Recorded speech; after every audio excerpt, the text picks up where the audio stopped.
Alright, we're back for round two, and wanted to start just a little bit so I actually have a chance before I have to start finding lines and making plays to talk a little bit about my podcast. I do it with my buddy Ross. We conceived it at GP Atlantic City this year and started running it. It's a Magic the Gathering and Dungeons & Dragons like mashup podcast. We're basically running a campaign for Dungeons & Dragons set in Zendikar. Which is a lot of fun, and so that's something that we talk about in a recurring way. We also do a segment where we brew decks in different formats and play them against each other, and then kind of go over that. We do a recap of all the Magic and other gaming that we've done over the course of a week, and sometimes we, talk about a specific topic, something. We've talked about cubing, we've talked about being a first-time dungeon master, we've talked about a few different things, and we're only on episode 6, we'll be recording episode 7 later this weekend, and it's a pretty fun experience. It's definitely something that has captured me as having a kind of a creative outlet and a way to be engaged in the Magic community a little bit more. We're both based out of New York City, so if you're a New York City Magic player and are interested in, in any way being a part or reaching out to us, feel free. You can find me on Twitter. We're at Generic Nerdism, or I'm at I am Cardicus, kind of spelled like Spartacus, but with the word card at the beginning. So feel free to check it out if you somehow stumbled onto this video and weren't already a listener. We're on the MTG Cast Network. I'm working on getting us on some other platforms as well, but you can also kind of just find us somewhere and we'll make sure that the episode's available. We won the die roll, so we're already winning, so we'll definitely go first. We'll say, hey, GL. What do we have going on here? We've got a 2-drop, we've got a 3-drop, we've got a removal spell. We will keep this hand. Hopefully we will rip a turn 4 suppression bonds and just go off completely this game.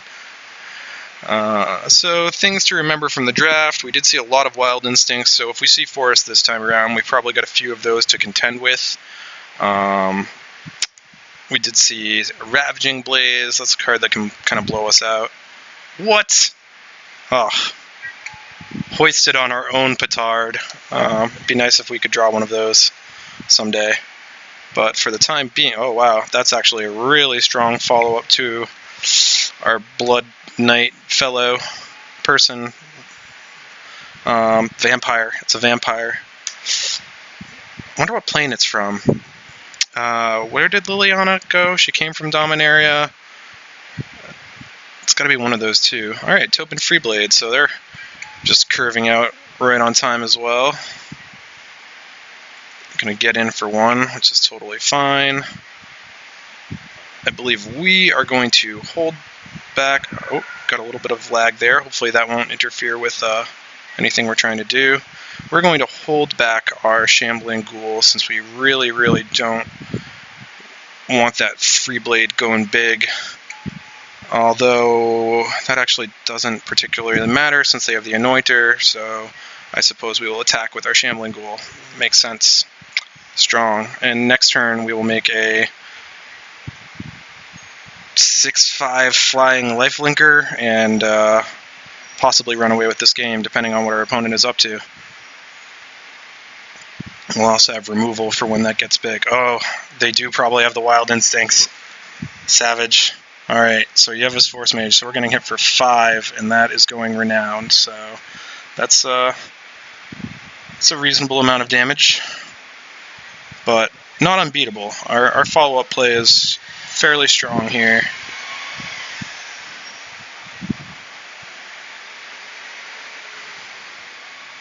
Alright, and they're not pumping with the Anointer? Oh no, okay, they are, so we will be able to attack with everything next turn, which I'm happy to do.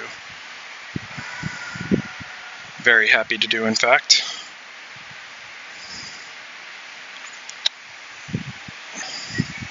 And they're going to have to assemble some things to be able to Wild Instincts away. Oh no, I guess they won't. I guess they can just Wild Instincts it away, but that's not the worst thing. So let's do that. And let's get in there with Oh no, that has vigilance, so I guess we do not get in there with our shambling ghoul. So yeah, if they can't deal with this pretty quickly, we are going to absolutely 100% win this race.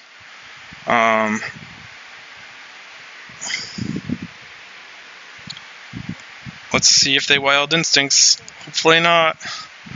Ooh, we might want to play around Celestial Flare next turn. That's something we might want to do. Not if they don't.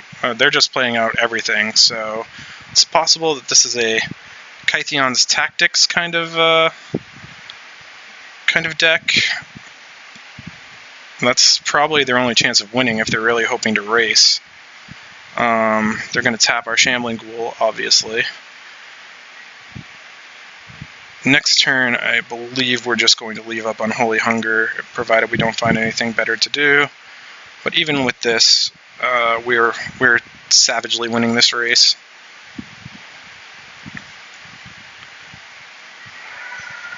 So, yeah, I like leaving up Unholy Hunger,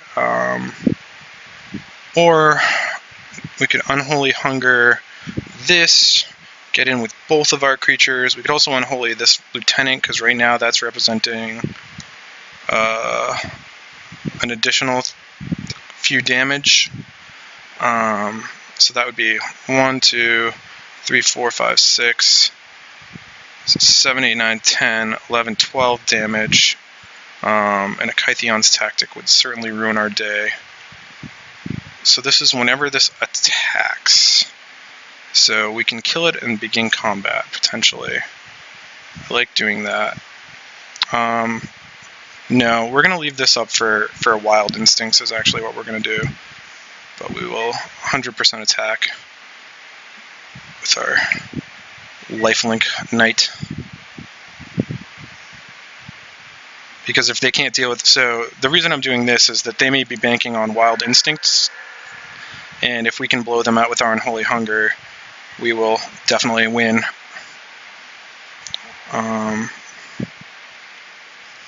Suppression Bonds, on the other hand, would be a pretty rough thing to deal with. And we can also kind of Kytheons, if they have Kytheons whatever, then that's fine. See, I don't like that, because now they are going to anoint her and get 1 additional damage, but they could get 2 more damage if that's their plan, by just attacking with it, since my Shambling Ghoul will be tapped.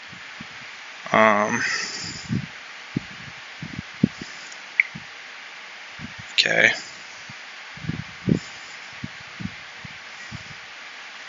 I mean, can you kill me or my creature? Because if not...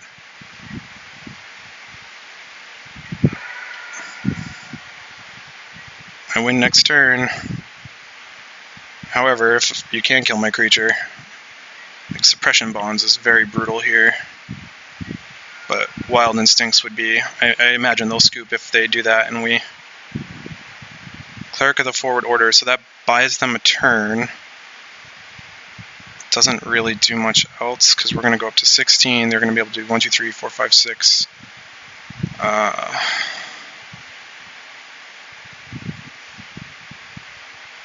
7, 8, 9, 10, 11, 12, 13, 14, 15. Alright, I think we... This is tricky.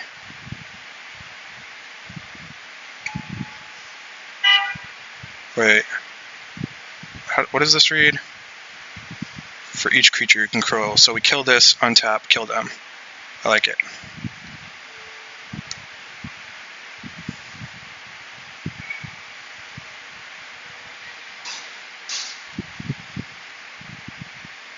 Because they control 0 creatures named Cleric of the Forward Order, we attack them for 6.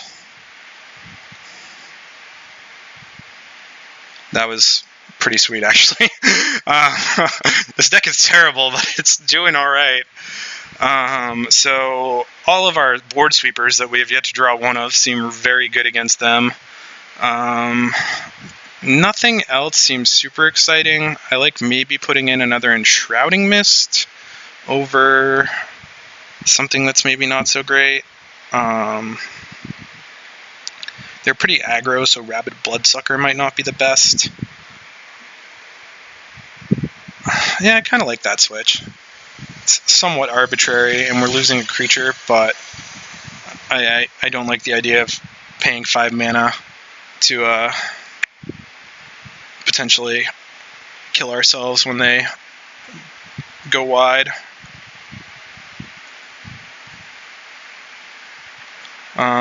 Sorry. I thought that unholy. I thought that was a pretty sweet play. Oh, this hand is beautiful.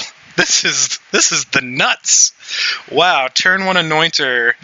Turn 3 do that 6/5 thing again. Wow, this hand is bonkers. If we draw a 2-drop, I can't even.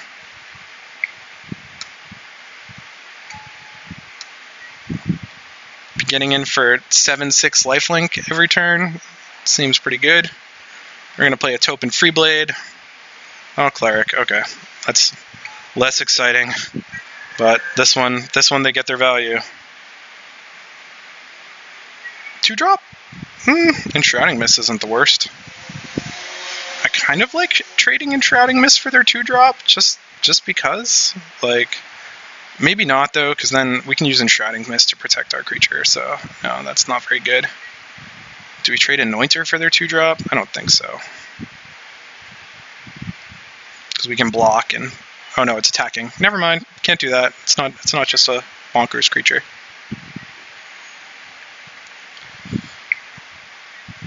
I'll take 2 damage.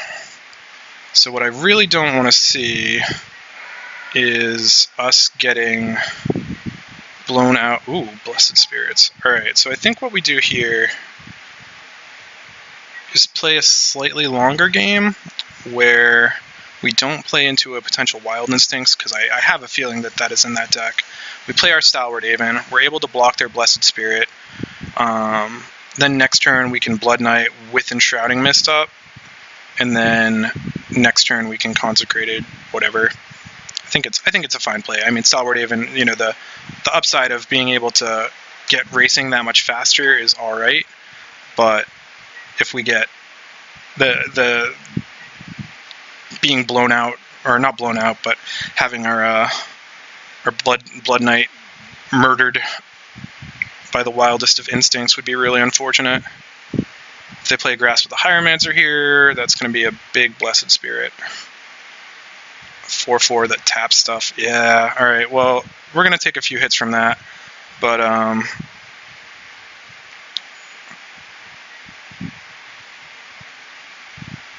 we'll be able to Unholy Hunger and recover.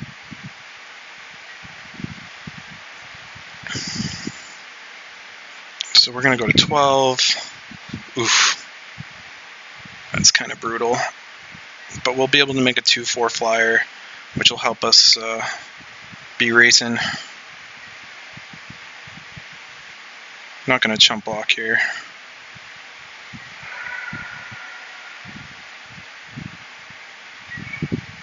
Alright, so... Oh, I just boneheaded up big time. Now I can't keep up. Alright. Terrible. Alright, we might be losing this game because I played the wrong land. Let's attack with our Aven. Let's pump our Aven. Take 6 more afterwards, and we can, if we survive to Consecrate it by Blood, if our Blood Crazed Knight thing does, then we will be in reasonable shape. If not, we will be in terrible shape.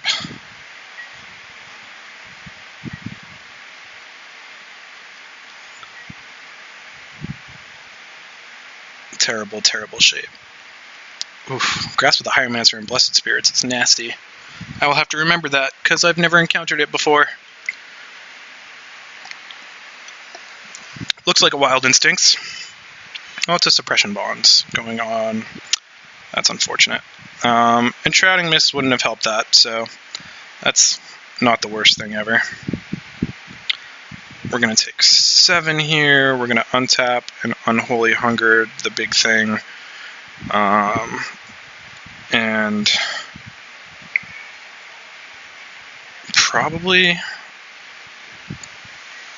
just leave back our Aven. I think we need to draw another threat of some kind, and we definitely want to sideboard in our Enlightened thingamajigger.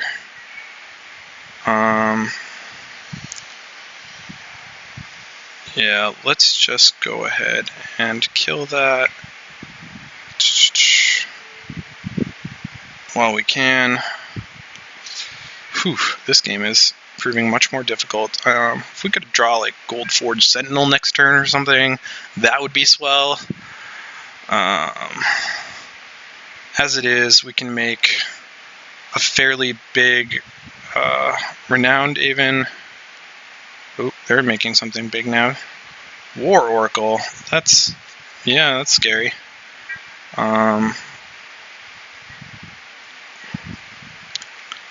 Yeah, we're getting into a very stalemate-y situation here. So the question is, do we make a 3/3 flying Anointer of Champions, or do we make a 4/6 flying Stalwart? I think I like making the Anointer big. I think that plays a little bit better in the current board state.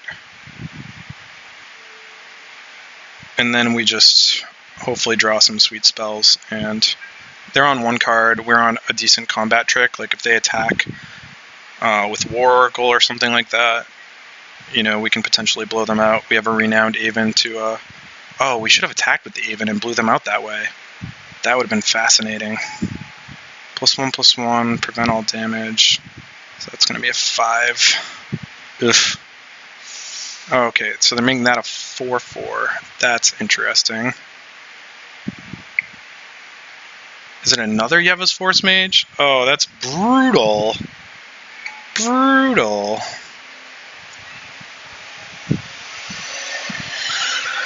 Alright. So I think what we do here is chump block the Cleric, kill the War Oracle. Oh no, we can't kill the War Oracle. This is pretty bad. There's almost nothing here that we can...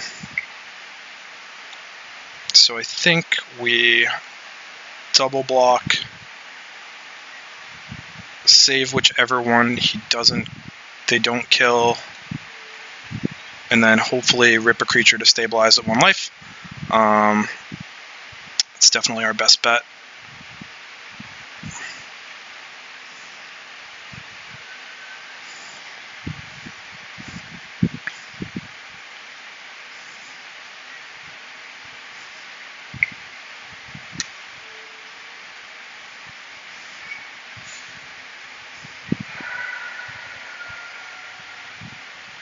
So if we draw a creature, which we did, we are stabilized. And we're going to keep this card in our hand because we are in top deck mode and not going to draw spells that cost all that much mana. I mean, but if they outdraw us on creatures, we are pretty screwed. Oh, Languish wouldn't even be very great here. I think it would at least sweep the board, and we'd be able to get in a little damage, but this is a rough one, and we lose. So let's concede the game. Whew, that suppression bonds, that did it. So let's go to sideboarding. I like bringing in our little monk since it's a 2-drop that deals with one of their enchantments. What else did we see? I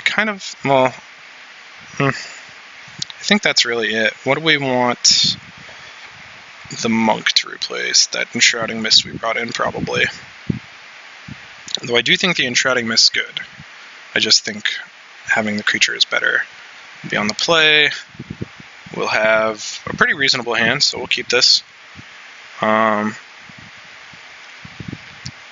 guess our deck draws pretty well. I like running out the swamp here and saying go.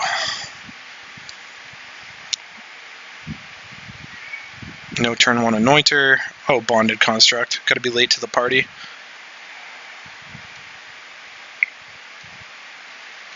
Run out Fetid Imp. Pass the turn.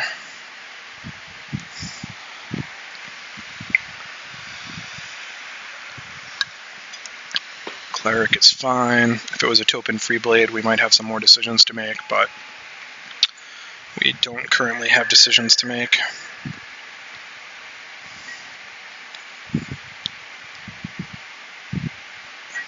Alright, here I like playing our land, attacking with our Imp, and playing our Stalwart Aven. Blocks the Cleric, it turns into a 2/4. There's nothing wrong with this line. And then next turn we can play a 3-drop and a Bonded Construct. And I also like holding on to the Blessed Spirits until we can start to maybe get some value off it. We can also trade pretty aggressively since we have a Read the Bones to refuel. And there's their Blessed Spirits. So that makes our Stalwart Aven unable to attack, and until they grasp up their creature, then we can't really do anything else either. I think...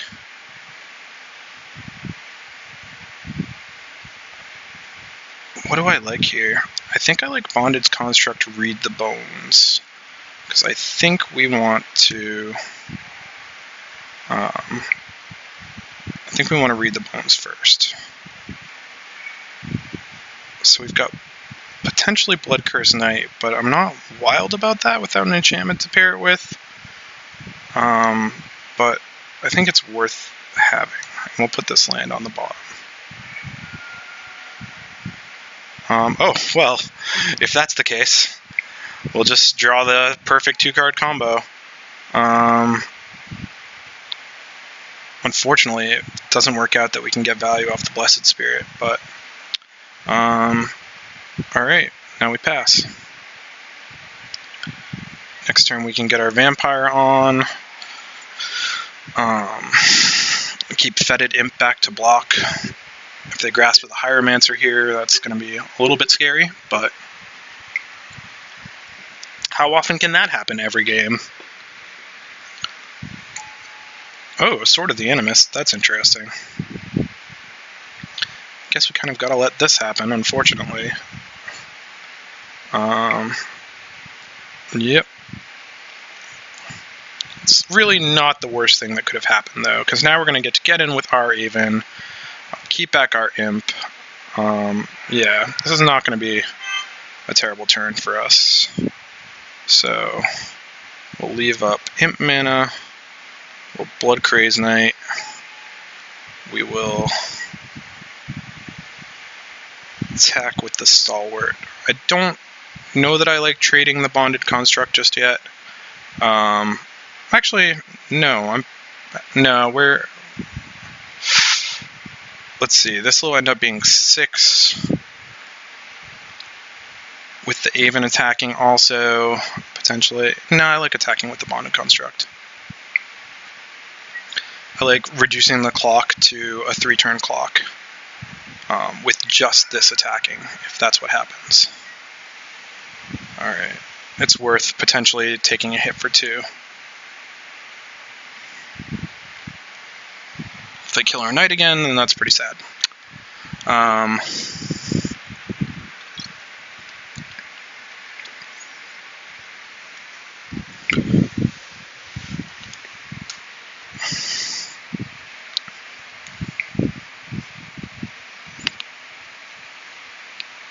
Looks like they might just be Grasp of the Hieromancering, though, which I think would be fine. Nope. Changed their mind. Yeah, I'm curious to see what they're doing. They do have 5 cards in hand, so they've got plenty going on. And they're definitely going to be able to play their hand out with an active Sword of the Animists. Though they can't potentially attack with that this turn, depending on what they do. They would need to be able to get around Fetid Imp, because I will happily trade it for their Blessed Spirit.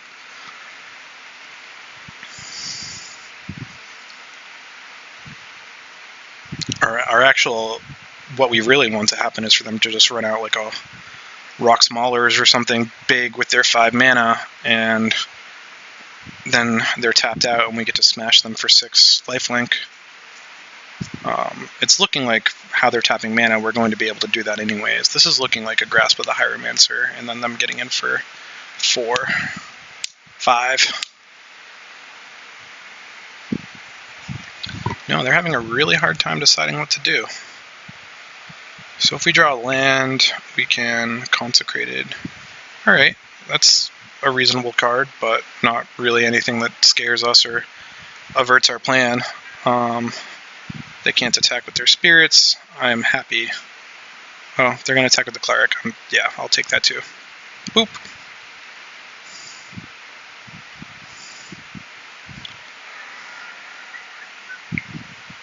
Oh. And, alright, they're kind of going wide, but I think we still win the race as long as they can't deal with what we're doing, especially when we just drew a Suppression Bonds.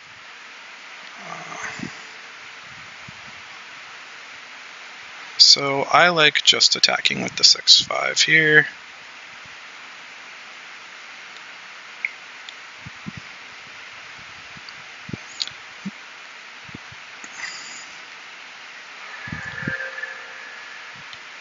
So hopefully they can't deal with this.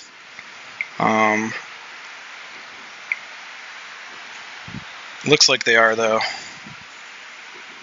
4 mana signifies, yep, there it is. I mean, they're still not going to be able to attack with their this, so we're not in the worst absolute shape. Although we're not in great shape.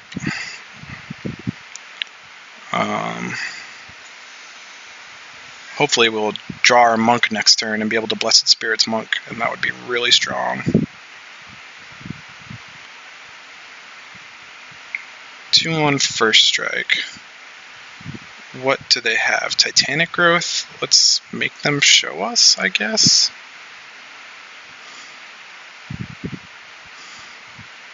I don't really like that. Might be Might of the Masses, might be Titanic Growth. I'm not crazy about that. If it gets out of control, we can just Suppression Bonds it eventually. So we'll take 2 and let it go Renowned.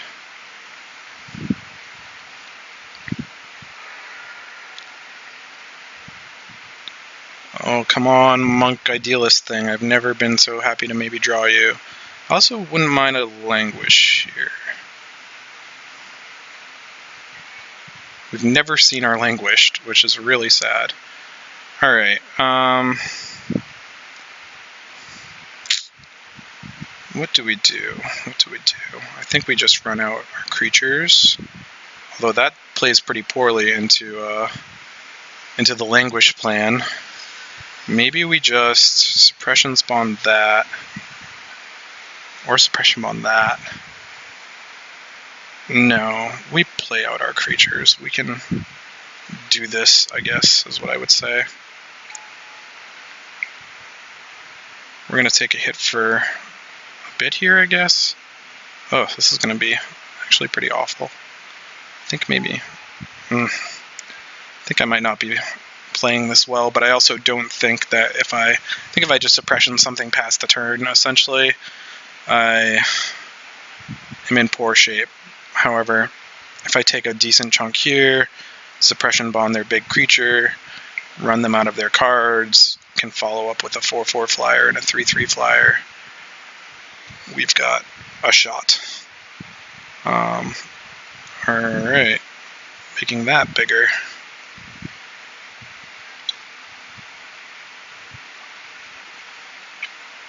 Let's see what they do.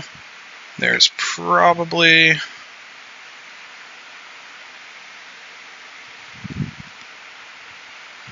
Wait, they're just attacking with the 4... Wow, okay, I'm okay with that.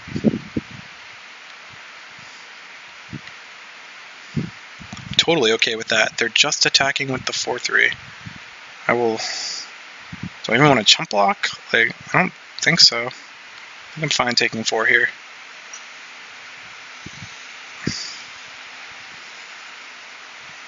It's a really interesting attack there. So now, War Oracle. Oh, they just keep playing really, really good cards. Remember when we passed that War Oracle? Oh, that was dumb. That was really dumb. Because we could have... Oh no, we'll just play our lands and play our Goldforge Sentinel, because he can't...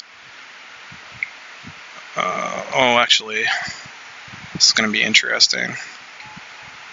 There's a lot of combat math going on here. They will be able to equip whichever... They'll be able to equip War Oracle if they want, but all their attacking creatures get +1/+0, +1/+1. They're just gonna... Alright, both of those.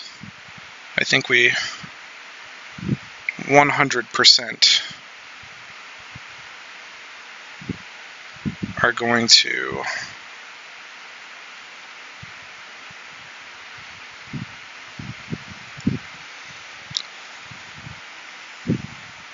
line up a big block here. We played around Titan's Strength / Mighty Leap earlier, / Might of the Masses. So, if it's Might of the Mass, or what did that 1 mana go towards? Oh no, that's the land they put into play tap. Alright, so if we're going to block here, do we want to play it around Titan Strength? Do we want to blow ourselves out with Titan Strength as well? I don't think we do. I think we just attempt a very minimal double block and take 4.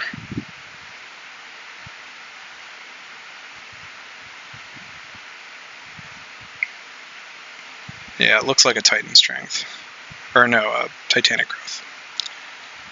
Alright, so we lost to not really that important creatures, which is fine. We got that trick out of their hand. Now, I mean, this isn't going too badly for us. It could be going much worse if they were attacking with everything. We'd be doing a lot of chump blocking and etc. Alright, and the last card is coming out of their hand, which is a Charging Griffin, which is actually fairly scary. Sorry if you can hear that. There is a ambulance going by my apartment.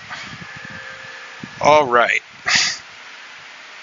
Languish currently wipes out everything and leaves us with a Suppression Bond. So, do we attack with our team and hope that we outdraw our opponent? That may be our best bet here. And we leave around our vampire, so if we top deck our other thing, we are in fine shape.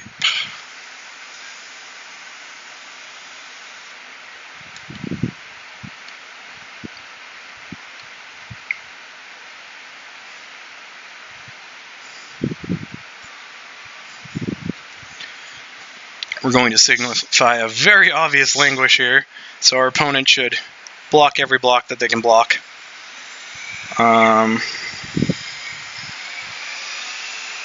It looks like they're just going to take the obvious ones, which works in our favor, I guess.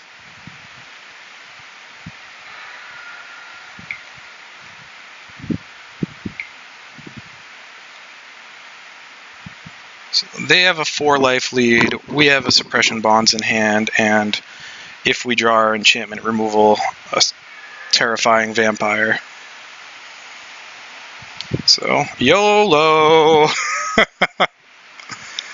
I didn't like the idea of them alpha us next turn. Oh, and of course, I drew a Topin Freeblade, which we will just 100% have to Suppression Bond.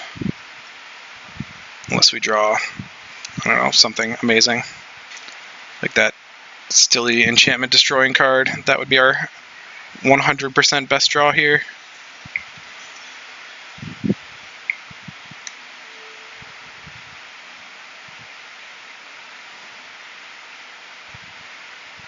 Alright. All in.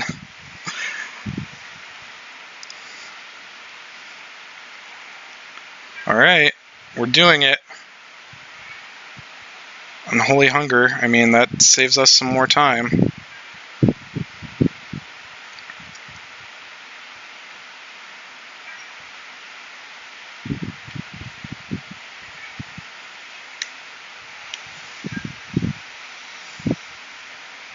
We also have one more card in our library, but quite a bit less time than our opponent. So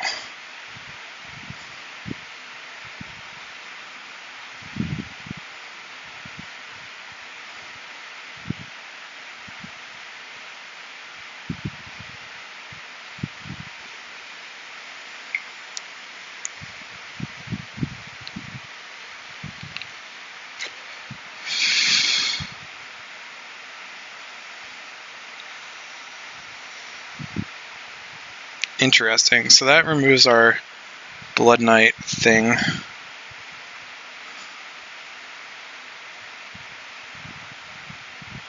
I don't know why they would do that. Oh, he chooses everything.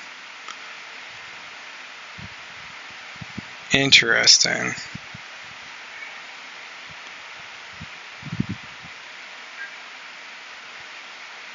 Interesting.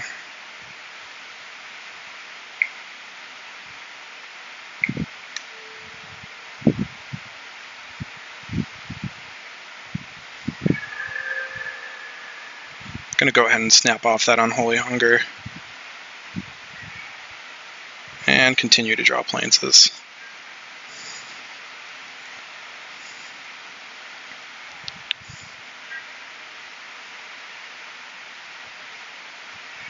Yay! Alright, I think we did it, everyone.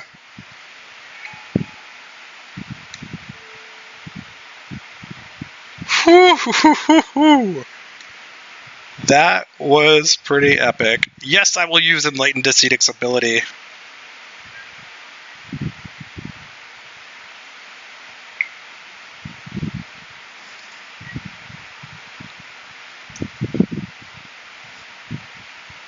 I was going to say go sideboard to my opponent, but I didn't want that to seem like I was running it in.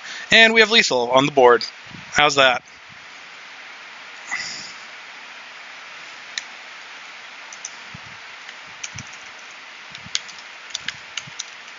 Wow, round 3, here we come.